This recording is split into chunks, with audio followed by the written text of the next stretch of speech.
Le LSD-25, mis au point par un laboratoire pharmaceutique de Bâle, LSD-25, mis au point par un laboratoire pharmaceutique de Bâle, est une substance tirée de l'ergot de seigle que les scientifiques appellent neurodyspeptique et le commun des mortels drogue hallucinogène. En médecine, repérage de nerfs sur collision.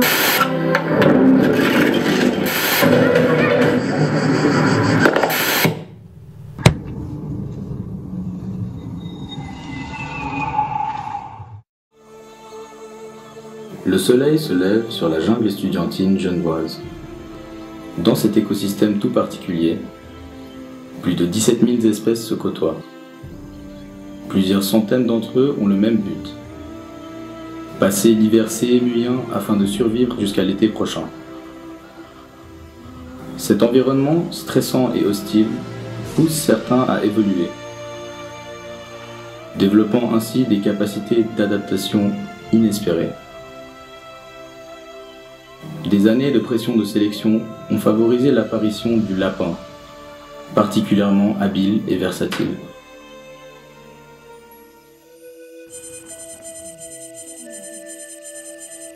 Le lapin a une routine particulièrement rythmée. Il n'y a pas une seconde à perdre. À ces heures matinales, aucun prédateur n'est présent. Le lapin est à l'abri de tout danger et peut ainsi se préparer en toute quiétude. Cette tactique matinale simple, mais astucieuse, permet au lapin de se frayer un chemin dans la jungle avant l'arrivée de la cohue universitaire. L'oasis de connaissances n'est pas encore accessible. Il faudra attendre les premières lueurs pour accéder aux portes du savoir.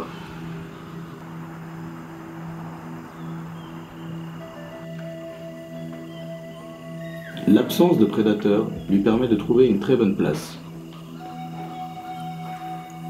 Notre rongeur en profite pour améliorer ses connaissances, qui lui permettront peut-être de passer l'hiver. Mais il ne savait pas qu'à cette heure de la journée, un prédateur était déjà présent. Le serpent. Ce dernier nourrit le même but que le lapin: arriver en été. La technique de chasse et d'attaque du serpent est particulièrement sournoise. Il attendra que sa victime baisse sa garde pour frapper un grand coup. Heureusement pour cette fois, les sens aguerris du lapin lui ont permis de sentir la menace. Pendant ce temps, un autre animal de la jungle commence une routine matinale complètement différente. Nous parlons bien de l'ours. Il sort de sa grasse mat. Il serait peut-être temps de se réveiller et de commencer à accumuler des connaissances pour se préparer à l'hiver universitaire, long et exigeant. Et l'ours n'est pas de cet avis. Il préfère recueillir des stocks de graisse plutôt que de connaissances. Le petit déjeuner est le repas le plus important de la journée. L'ours est fin prêt à rejoindre l'oasis du savoir. Mais son stock de graisse longuement accumulé l'empêche de se mouvoir jusqu'au bus.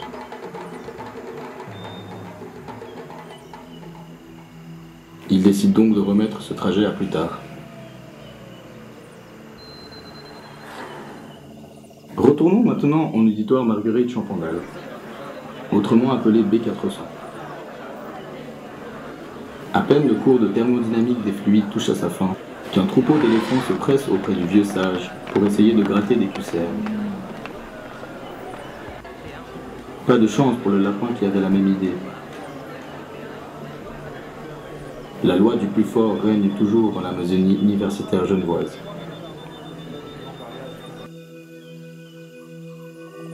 Le soleil atteint son zénith alors que ses rayons caressent la cime des arbres millénaires. L'heure du repas a sonné.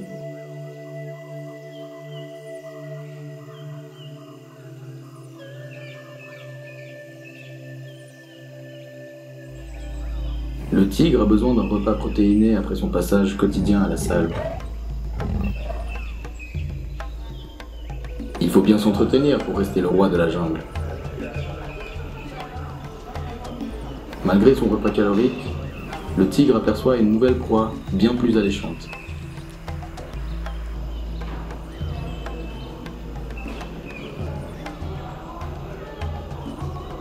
Il va alors appliquer sa technique de chasse la plus affûtée.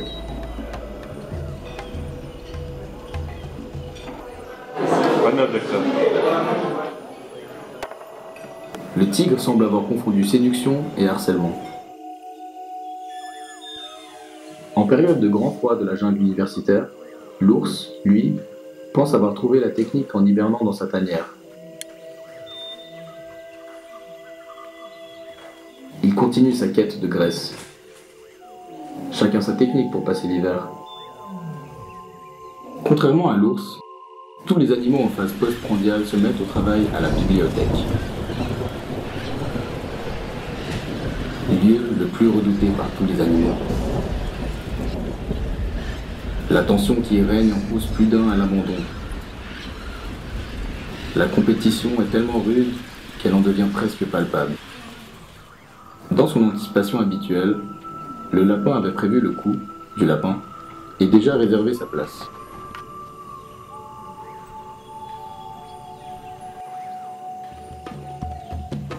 Le vicieux serpent ne lâche pas sa proie si facilement et retente une nouvelle approche. Il opte cette fois-ci pour la stratégie de déstabilisation.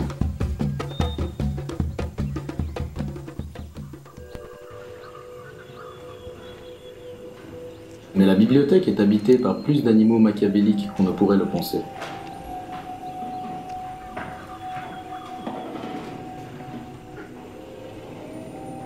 Les vautours sont toujours à l'affût et épillent les potentiels gibiers. La concentration y est d'autant plus difficile. Des collets-singes perturbent sans foi ni loi la biosphère estudiantine.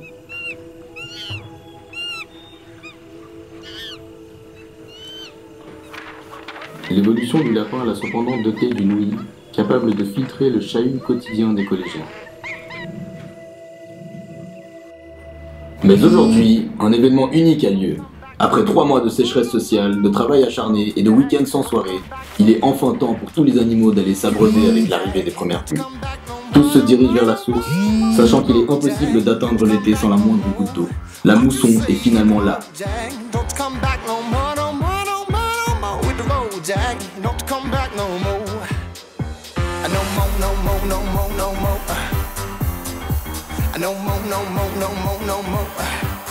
Alors toi aussi, peu importe que tu sois un serpent, un tigre ou un lapin, que tu sois en première ou en cinquième, stressé ou juste un gros branleur, viens au pressage.